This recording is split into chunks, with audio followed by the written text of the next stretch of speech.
I'm going to try to tell you 15 things you might not have known about DSLR lenses. Now, even if you know 10 or 11 of them, well, you've picked up 4 or 5 new things, so hang with me here.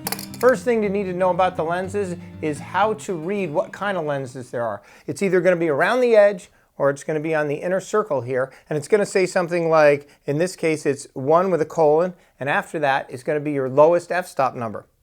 Now, it's either going to be like 2.8 or 3.4, whatever. In this particular case, it's 4 to 5.6. That number after the colon, or in this case, the 2 numbers, are your lowest f-stop setting. Here's another one right here that has your lowest numbers around the edge.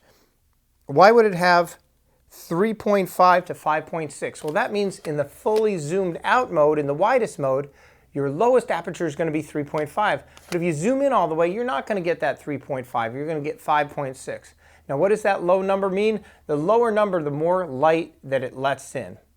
The more light it lets in allows you to give you a faster shutter speed, take pictures in a darker area, but most importantly, you can also throw the background out of focus with that low number. Generally speaking, a rule of thumb is every time you drop the number by about 1, so if you go from 3.8 to 2.8 is your lowest f-stop, you're going to pay a couple $100 more at least per lens for every number you drop down. It gives you that extra f-stop though. It gives you that extra bit of lighting, and it allows you to throw the background out of focus more. So if you want to really throw the background out of focus, you're going to have to get like a 1.8 or minimum 2.8 lens going down to 1.8 or even lower. They get real expensive that way. Remember, the lower the number of the aperture, the more light you're going to let in, and also the more the ability to throw the background out of focus. Another tip to remember is you can use some of the older EF lenses, and you can buy these on eBay, and they will work with your DSLR cameras. Now, they may not work quite as well, have a lowest f-stop, or be as sharp, but you can get them at a usual good discount. So the EF lenses for the Canon can go on these kind of cameras. If you buy an expensive lens like this 10 to 22 lens, you generally want to spend about $50 on a clear filter to go over it. The tip I want to tell you with the clear filters, and most people don't know, don't jam this on all the way. Just put it so it just sort of gets stiff and tight. Every month or two, I like to just test and make sure it's loose. Why? You may want to take this off to clean the inner part of the lens or to clean this, and if it's jammed on, you can't do it. You have to buy a special tool. So don't have this go on all the way, because by its very nature, just being handled around, it'll lock more in a position after 6 months to a year, and you won't be able to get it off, where if you keep it on lightly, you'll be fine.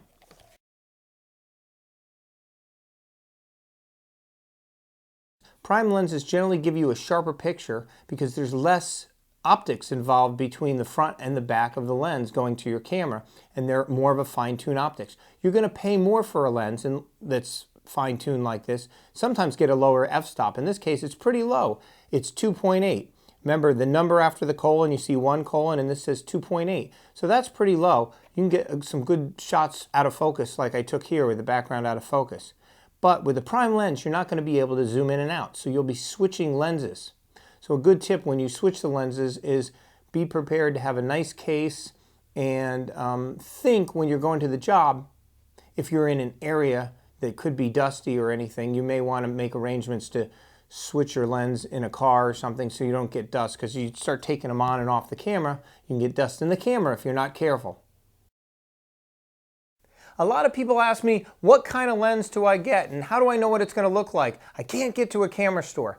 Most people don't realize you can get right on YouTube and type the number of your lens. Like for example, I have this Canon, it's a 10 to 20. If I type in Canon 10 through 20, or 10 through 20 millimeter, you're going to have tons of people that'll not only have pictures up there, they'll have video done with it. Because remember, the DSLR cameras do video too.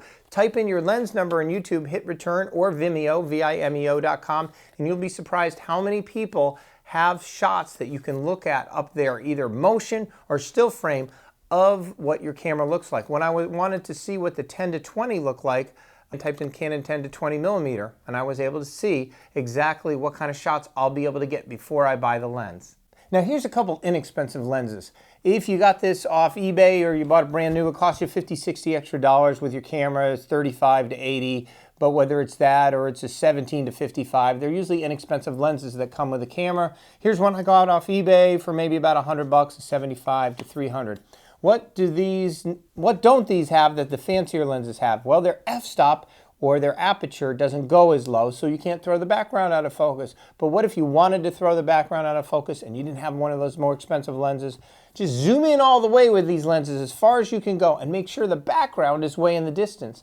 And then put it to the lowest f-stop you can and get your subject to be pretty close to you. So if the subject's pretty close, the background's usually far away to the distance, and you're on the lowest f-stop, you can still simulate that out of focus background. You just have to make sure the background is way in the distance, the subject's pretty close to you, and you still put the f-stop down to the absolute lowest, even on the inexpensive lenses.